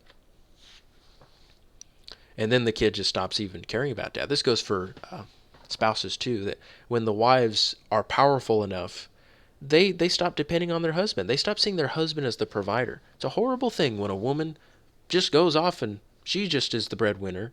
She doesn't depend on her husband. That hurts her relationship with her husband, because she gets close to him and she respects him and loves him because he is such a good provider. And she does her work at home, taking care of the babies if God has blessed her with children, and he does the work of providing and doing all the work outside of the home. Everything gets ruined when she no longer depends on him. Because, a wife, like my wife, she appreciates being provided for. It makes her feel so safe. It makes her love her husband. That's the natural kind of feeling a wife ought to have. Same with children. Don't spoil your children. Don't give them everything they want. Okay. I'm sorry, guys. I do so much commentating. Let's just read the scriptures. He says, fodder and a stick and burdens for an ass, bread and discipline and work for a servant. Set your slave to work, and you will find rest. Leave his hands idle, and he'll seek liberty. Yoke and thong will bend the neck, and for a wicked servant there are racks and tortures. Put him to work, that he may not be idle, for idleness teaches much evil. Set him to work as is fitting for him, and if he does not obey, make his fetters heavy. Do not act immoderately toward anybody, and do nothing without discretion.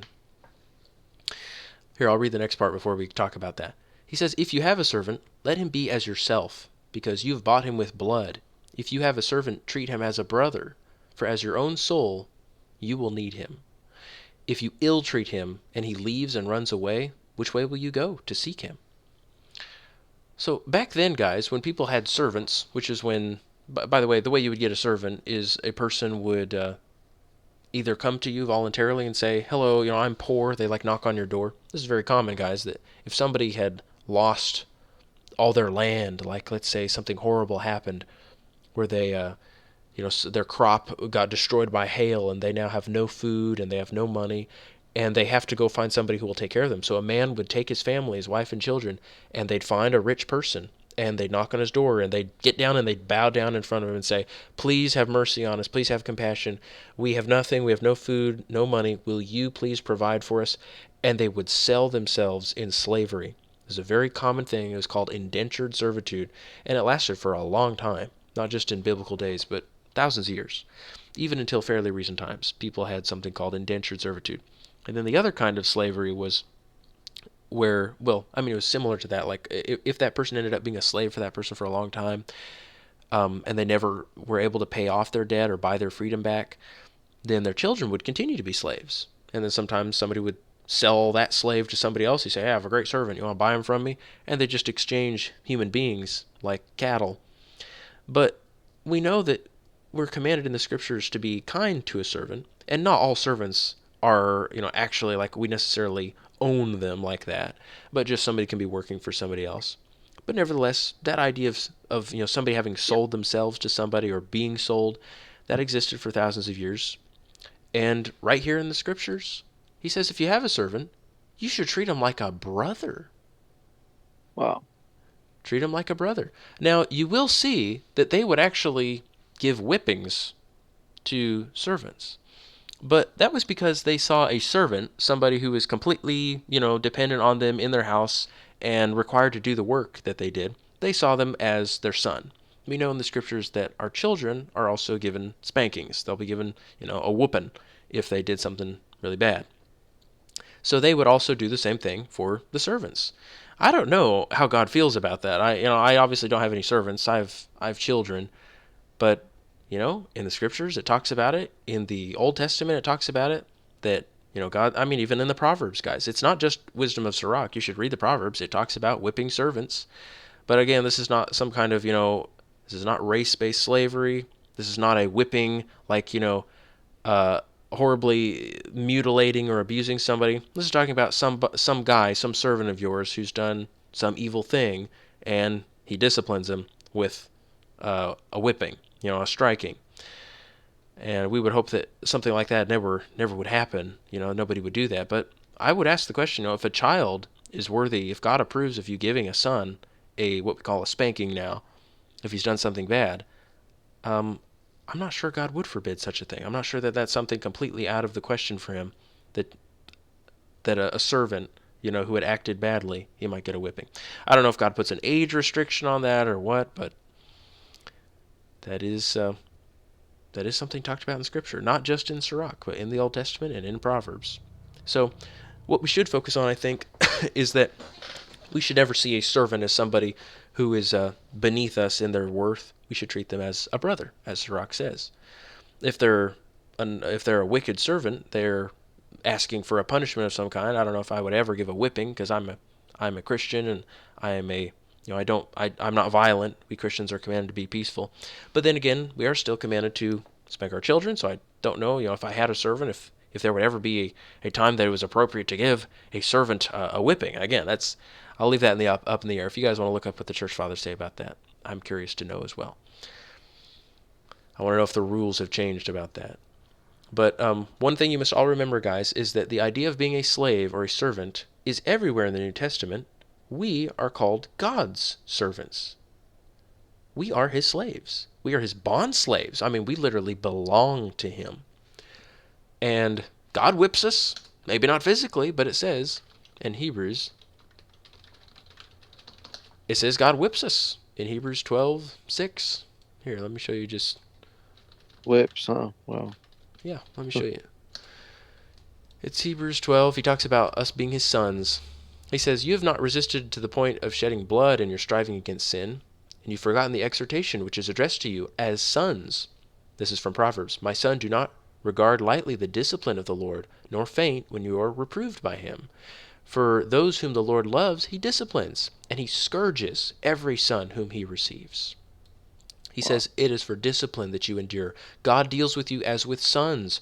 For what son is there whom his father does not discipline? But if you're without discipline, of which all have become partakers, then you're illegitimate children and not sons.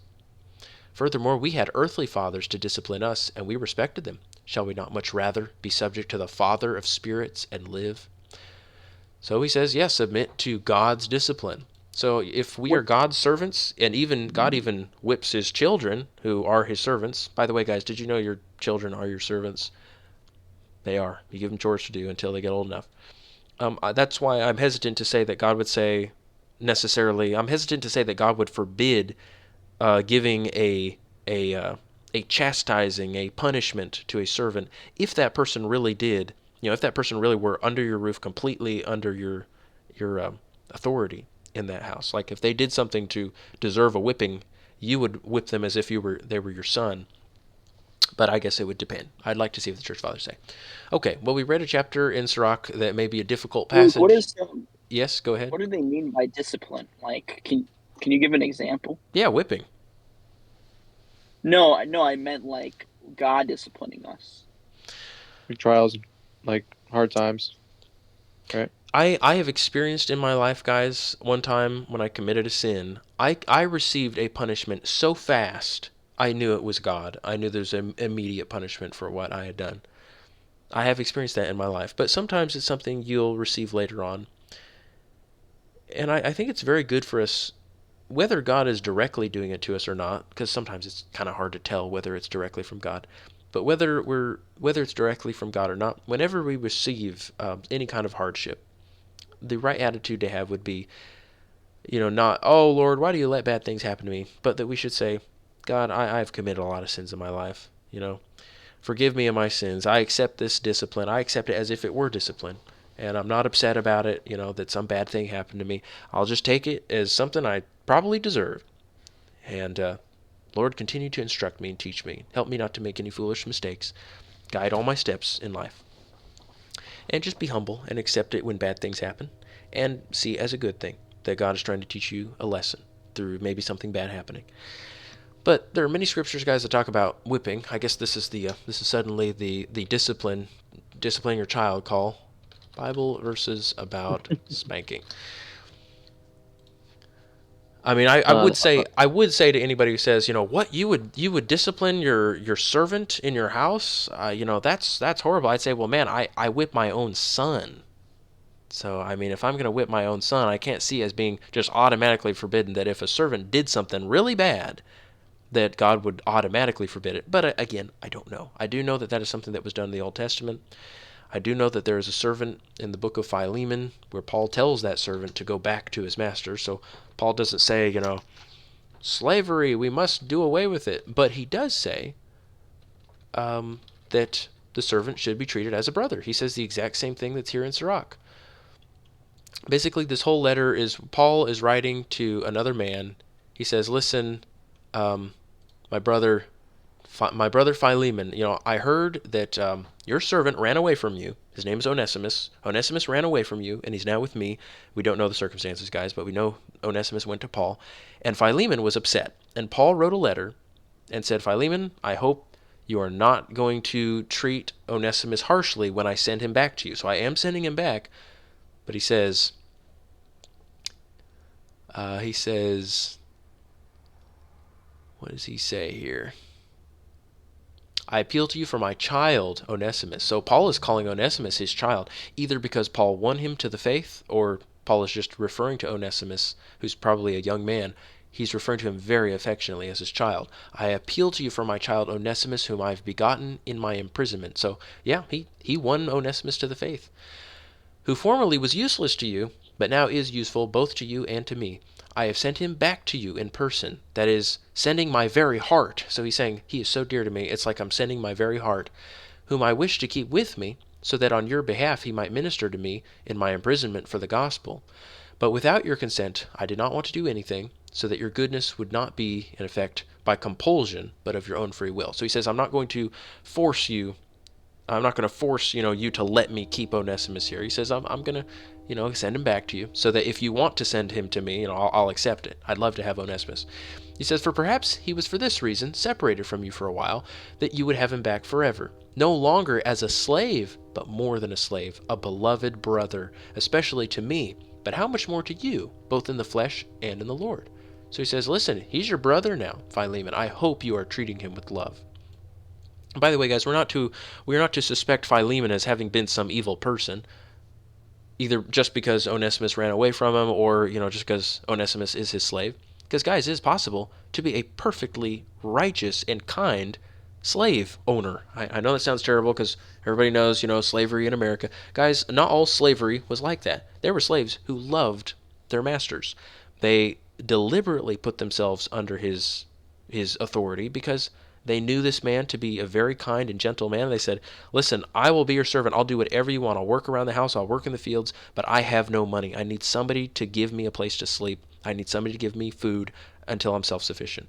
And so that guy would say, all right, you're my servant. You're going to have to do everything I say, though. And he said, okay, I will. That existed for thousands of years. And so Philemon is not some kind of evil man for having Onesimus as a slave. He could be a very kind master. Okay, but anyway, Paul says, if then you regard me if you regard me a partner, accept him as you would me.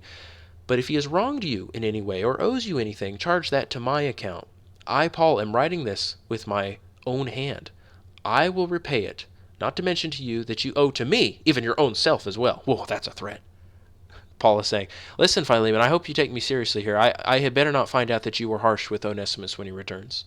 He says, don't forget that you owe your own life to me, because I won you to the faith. You owe your salvation to me preaching to you. It's a pretty hardcore thing to say. He says, yes, brother, let me benefit from you in the Lord. Refresh my heart in Christ. Having confidence in your obedience, I write to you, since I know that you will do even more than what I say. You see how Paul is he is so wise, the way he words things. It can sound kind of threatening, but Paul says it in such a gentle and wise way. He says, I know you're going to do even more than I say, Philemon, because you are a righteous man. He reinforces this idea that, Philemon, you are a righteous man. He's not bashing him. He says, at the same time, also prepare me a lodging, for I hope that through your prayers I will be given to you, etc., etc. So this is the letter in the Scriptures that specifically addresses this issue of a slave, even a slave who ran away. We don't know for what reason. But Paul is concerned that Philemon might be angry at him. And he says, listen, if he's wronged you or if he owes you anything, just charge it to my account. And don't forget that you owe your own life to me. So we know, guys, that slavery is not condemned in the Scriptures. We know that whipping is not condemned in the Scriptures, at least for your children. So I don't know then if God would say, well, if this person is under your authority, then he can be whipped. I don't know how we got on this topic, but I think it deserves to at least be addressed since we're reading Sirach. And, it's not only in Sirach, so you could have just as easily been reading Proverbs and come across it. So it's good to address it. Well, here's Proverbs. I'll read these and we'll go to bed because it's 11 o'clock. I'm sorry, guys. It's really late. I hope you're edified. I am recording it. I'll upload it later. Okay. Solomon says, do not withhold discipline from a child. If you strike him with the rod, he will not die. If you strike him with the rod, you will save his soul from Sheol. That means Hades. So why do you think he has to say he will not die? Well, guys, it's obvious because parents don't like to hit their child. They don't like to discipline them. Parents, especially mothers, like to do the super gentle approach where they do timeout. It's really popular these days. Go stand in the corner. Go in your room. Go sit on your bed or something. And guys, that's not what the child needs. It's not what the flesh needs. The flesh is a wild animal. It does not understand reason. The only way to reason with the flesh is to communicate it in the language it understands, which is pleasure and pain. You can reward it with pleasure. You can punish it with pain. But telling it to, time out is not a real punishment. It's not what the flesh really needs. That child will be so obedient if you give him an immediate, painful punishment for what he does. And Solomon wisely assures them, listen, you parent, your mother or father, you're not going to kill him if you whack that fatty little spot on his bottom, which is where we spank kids, his backside. Sometimes in the Scriptures it just says back. But look, there's no lasting damage. He is, God made that spot to be real fatty. You can whack it forever. There are no internal organs in there. It's not going to kill him. No lasting damage. It just stings a little. It stings, and it's to remind them not to do that bad thing. So you're not going to kill him. He's not going to die. Here's Proverbs 13:24. Solomon says, whoever spares the rod hates his son, but he who loves him is diligent to discipline him. Here's Ephesians 6:4. Fathers, do not provoke your children to anger, but bring them up in the discipline and instruction of the Lord. And we know what he's referring to. Proverbs 29:15. The rod and reproof give wisdom, but a child left to himself brings shame to his mother. So when he says the rod and correction give wisdom, he's of course talking about physical discipline. And again, Paul says in Colossians 3:21, fathers, do not provoke your children, lest they become discouraged. So it's both. Both are true at once. Discipline your children, but don't be overly harsh. Proverbs 22:6. Train up a child in the way he should go. Even when he is old, he will not depart from it. Just so you guys know, this is not in the Septuagint. This is only in the Masoretic, that one. I don't know why. Here's Proverbs 22:15. Folly is bound up in the heart of a child. That just means foolishness is bound up in his heart. But the rod of discipline drives it far from him. Here's Proverbs 19:18. Discipline your son, for there is hope. Do not set your heart on putting him to death. So in other words, wow, he's saying some people, they're like, wow, this kid is so long, he's so beyond help. I'm thinking about killing him. He's saying, no, discipline him. There's hope. Discipline your son, and he will give you rest. He will give delight to your heart. Do not withhold discipline from a child. If you strike him with a rod, he will not die. Is that the second time that they say that? Proverbs 23:13 through 14. Yeah, they just said it again. All right, here's another one. Proverbs 20:30. Blows, that just means striking. Blows that wound cleanse away evil. Strokes make clean the innermost parts. So he's saying when you're whacking him, you're not just hitting his outside, you're actually cleaning his soul. He's going to repent of his sin. And that word for a wound, that means leaves a bruise. I looked it up once. So your strokes that actually leave a bruise are cleansing away evil. A wise son hears his father's instruction, but a scoffer does not listen to rebuke. Children, obey your parents in the Lord. This is Ephesians 6. Children, obey your parents in the Lord, for this is right. Honor your father and mother. This is the first commandment with a promise, that it may go well with you and that you may live long in the land. Fathers, do not provoke your children to anger, but bring them up in the discipline and instruction of the Lord. Okay, I think we've read them all now. They're not going to give me anything about whipping a servant in the Old Testament, but we do know sons are disciplined that way, so I'll have to look into it. All right, 11 o'clock. I say we go to bed now. Do you guys have any questions about anything? No, that was good. I needed that. Let's go. Yeah, Luke, I had a question. You said you were disciplined immediately. How were you disciplined? I mean, you don't have to answer if you don't want to, but I'm just curious. I had something to do with my marriage. All right. Yep. But God has done that for me. Other times in my life, I could probably think of some other times that God has done that. I can also think of times that God has rewarded me instantly. Do you think there are ways that you don't even know that He's punished you or rewarded you that you can't even comprehend? Oh, I don't know. There probably are. I probably should have kept a journal all my life. Elisha keeps a journal so he can remember all the things that have happened to him, and I've thought about that. That probably so many things have happened in my life that I've forgotten where God did speak to me, and I just kept no record of it. Either some good things He did for me or some discipline, which is also a good thing.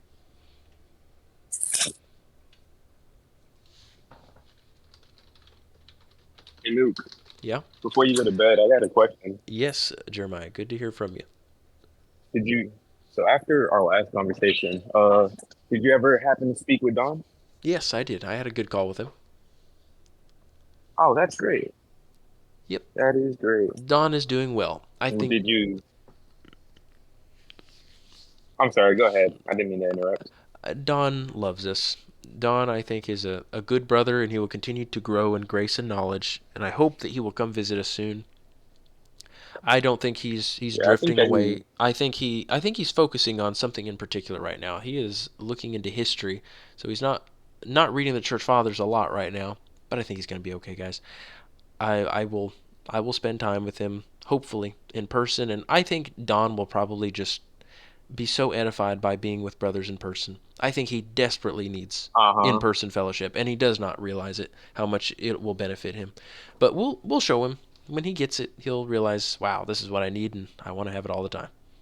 Yo, I can't wait to see him. That's gonna be crazy. Yeah, I think you guys will. It'll be fantastic. I can't wait to see you guys again. Yep. Waiting for you'd get excited for Christmas or something as a kid. I feel like every day with y'all is gonna be like Christmas, man. How I felt, Nah, for real, Jeremiah. That's gonna be great.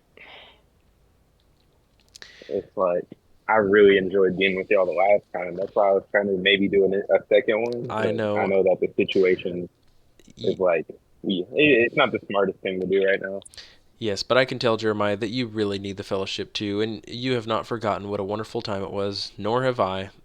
Every time I have fellowship with brothers, it's just a wonderful time. And somehow, I don't know how this works exactly, but just the more brothers that are there, the more the joy is multiplied. It's not like it ever reaches a point where it's like, okay, there's too many people. We're not really adding anything by having another person. No, having every individual person just adds so much joy to the fellowship time. Yeah, I think I Like, definitely welcome need to the party. fellowship too. Just everybody just added something. Yes. Yep. Well, all right, guys. I'm going to bed. God be with you all. Say your prayers tonight. God bless Luke. Yes, sir. Good night. Have a wonderful night, Luke. Good night, guys. Bye.